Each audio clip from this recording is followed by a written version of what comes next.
કરીએ વડોદરાની તો કંપનીથી ડીઝલ લાવતા ટેન્કરમાંથી ડીઝલની ચોરી થતી હોવાની ઘટના અહીંથી સામે આવી છે। જામનગરથી સાવલીમાં ભાદરવા ચોકડી પરના પેટ્રોલ પંપ પર આવેલા ટેન્કરમાંથી ડીઝલની ચોરી થઈ। પેટ્રોલ પંપના સંચાલકે ચેક કરતા ટેન્કરનું સીલ શંકાસ્પદ લાગ્યું હતું, ત્યારે તોલમાપ વિભાગને જાણ કરતા તપાસ કરવામાં આવી। ટેન્કરમાંથી 400 લીટર ડીઝલ ઓછું હોવાનું સામે આવ્યું છે। સીલ તોડીને ડીઝલ ચોરી કર્યા બાદ ડુપ્લિકેટ સીલ મારી દેવાયું હતું।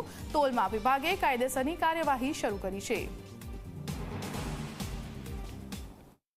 મારુતિ રોડવેઝની ગાડી અમારી ત્યાં આવી, તે ગાડી GJ035464 એ ગાડીમાં અમોને 400 લીટર જેટલી માલ ઘટ પડી, જેથી અમોએ ગાડી ખાલી કર્યા બાદ ચેક કરી તો અમોને ખબર પડી કે એમના જે ઉપરના સીલ છે, જે તોલમાપના સીલ છે, તે સીલ સાથે છેડછાડ કરી અને બદલી અને ડુપ્લિકેટ કરાવેલા છે, જેથી અમોએ અહીંયા લોકલ વડોદરાના સાહેબોને તોલમાપના ટીમને અહીંયા સ્થળે બોલાવી છે।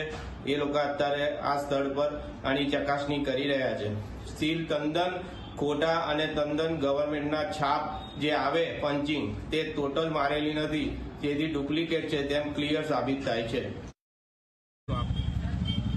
આજરોજ રિષભ ફિલિંગ સ્ટેશનની જે ફરિયાદ આવેલ હતી એ અન્વયે અમારા મદદનીશ નિયંત્રક શ્રી વડોદરાની સૂચના અન્વયે આજે અમે અહીંયા તપાસમાં આવેલા હતા।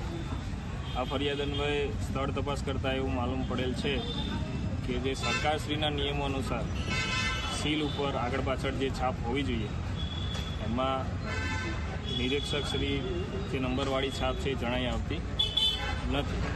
પ્રાથમિક રીતે એમાં છેડછાડ કરેલી હોય જણાઈ આવી। હવે વાત કરીએ ખેડૂતોની